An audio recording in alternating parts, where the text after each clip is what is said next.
Ini pertama kalinya Paman Bal mendengarkan konser.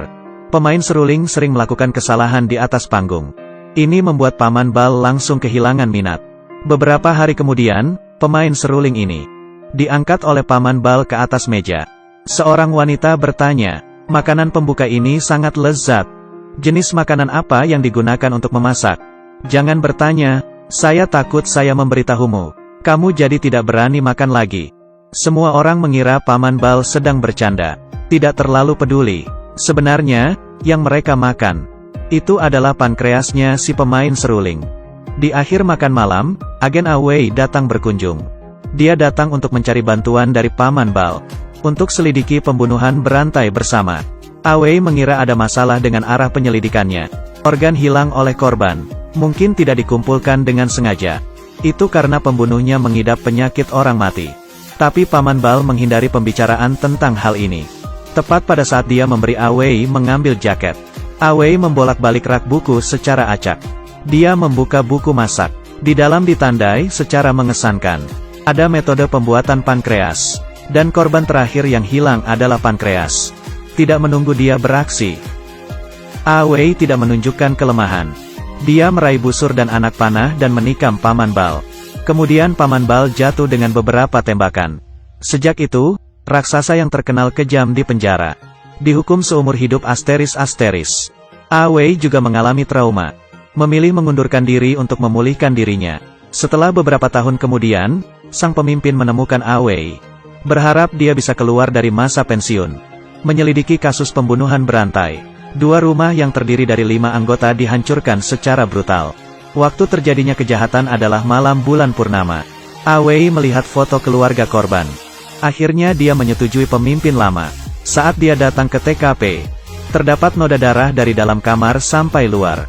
Pembunuh itu menyerang nyonya rumah dan meninggalkan bekas gigi pada jenazah. Polisi menyebutnya Yasian. Cermin kamar mandi pecah di mata semua korban. Dimasukkan ke dalam lensa. Jejak talek tertinggal di tempat kejadian. Pembunuhnya melakukan kejahatan dengan sarung tangan karet. Tapi di mata korban, saat puing-puing masuk, pasti sarung tangan pernah dilepas. Benar saja, polisi berada di sekitar rongga mata korban. Menemukan sidik jari. Tapi ini saja tidak cukup untuk menemukan pembunuhnya. Malam bulan purnama akan datang. Demi menangkap si pembunuh secepat mungkin, Awei menemukan Paman Bal. Tapi Paman Bal tidak mau membantu.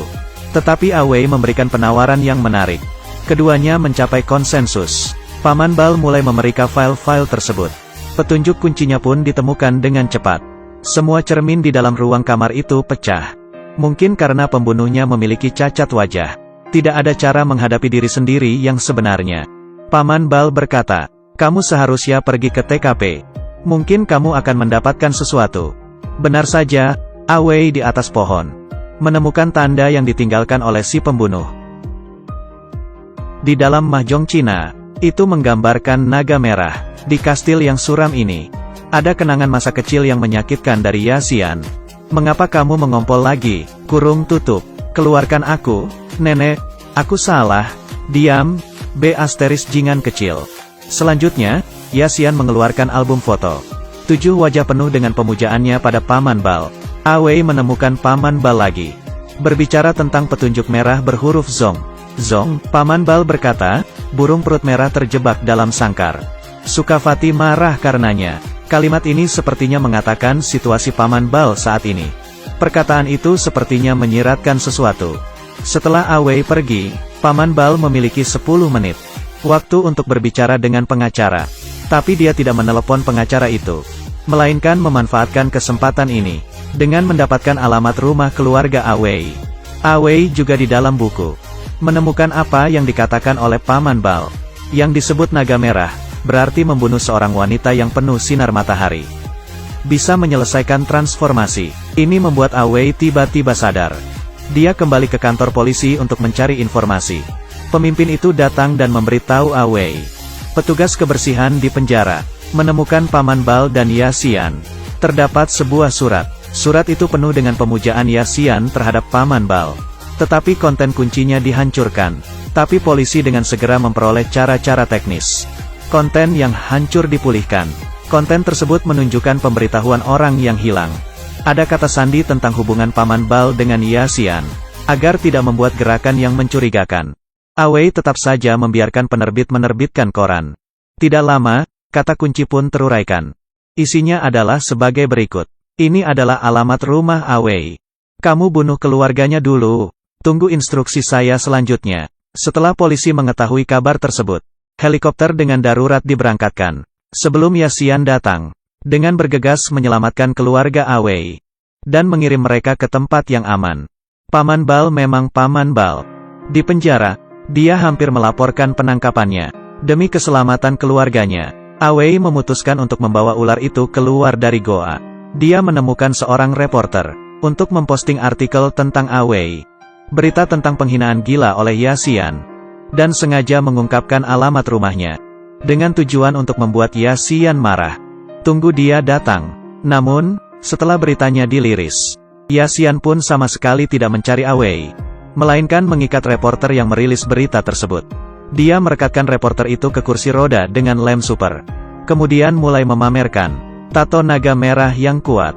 Dia berkata kepada reporternya, dia akan mengantar transformasi dari manusia menjadi roh. Kemudian Yaxian dengan marah menggigit hidung reporter itu, membakar kursi roda, sampai depan pintu kantor polisi. Menghadapi tantangan seperti itu, polisi pun tak berdaya. Setelah itu, Yaxian bertemu Jenny yang kedua matanya buta. Di pertemuan pertama, keduanya memiliki perasaan satu sama lain. Dengan cepat mereka menjalin sebuah hubungan. Tetapi setelah bangun tidur, Yaxian pun sangat menyesal. Karena seluruh wanita yang berhubungan dengannya harus dikorbankan untuk naga merah. Tetapi kali ini, dia tidak tega mengorbankan Jenny kesayangannya. Juga tidak berani melanggar perintah naga merah. Jadi dia memikirkan cara yang baik. Ini adalah penggemar berat Paman Bal. Demi menyelamatkan wanita yang dicintainya, dia memutuskan untuk mengubah dirinya menjadi naga merah. Tapi bagaimana mungkin saya tidak pernah berpikir atas kecocokan pemahaman Yaxian dan naga merah. Ternyata menjadi seperti ini. Dia datang ke sebuah museum, memukul seorang manajer, merobek gambar naga merah, memasukkan ke dalam mulut dan ditelan ke dalam perut.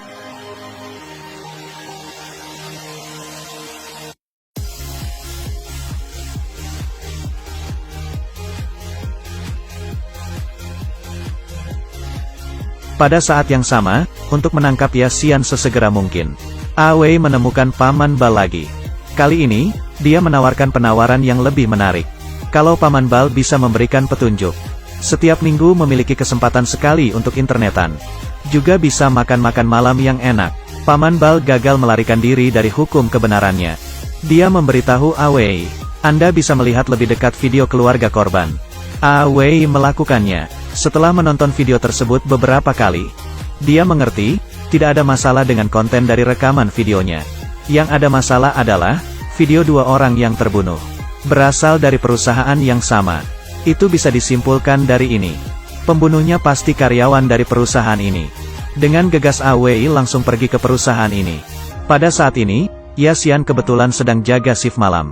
Dia menemukan Awei yang datang untuk menyelidiki. Buru-buru lari dari TKP. Yaxian mengira Jenny lah yang melaporkannya. Kemudian mengikat dia pulang ke rumah, dan mengisi ruangan dengan bensin. Lalu menyalakan api. Setelah bersiap untuk membunuh Jenny, lalu dia membunuh. Tapi di menit terakhir, dia tidak dapat menurunkan tangannya. Langsung menembak dirinya sendiri. Tidak kepikiran, penggemarnya Paman Bal tergila-gila sama seperti Paman Bal. Akhirnya, Jenny secara ajaib berhasil lolos dari api. Setelah Awei tiba, menemukan catatan peri gigi di reruntuhan. Itu mencacat semua perjalanan mentalnya. Dia bukanlah iblis yang terlahir. Tetapi setelah neneknya menderita selama bertahun-tahun penyakit skizofrenia, gangguan mental yang terjadi dalam jangka panjang. Apakah semuanya berakhir seperti ini? Tidak mungkin. Hasil tegas dari pengobatan forensik pun keluar. Mayat itu bukanlah Yaxian, melainkan polisi yang baru-baru ini hilang. Semua ini hanyalah akalan dari Yaxian. Inilah yang paling menarik. Putra Awei masuk ke rumah untuk mengambil permen. Lama-kelamaan tidak keluar. Awei memasuki rumah dengan gelisah untuk memeriksa. Terlihat cermin di dalam kamar pecah. Dia mengambil sebuah pisau, membuka pintu kamar tidur. Melihat bahwa putranya telah disandera oleh Yaxian.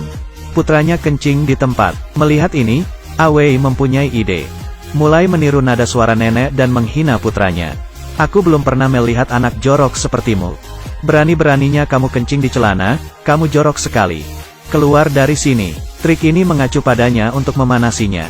Berhasil membuat Ya Xian marah. Keduanya memukuli satu sama lain. Putranya pun mengambil kesempatan itu untuk melarikan diri. Awei menikam Ya Xian di paha selama pertarungan. Bersembunyi di ruangan lain.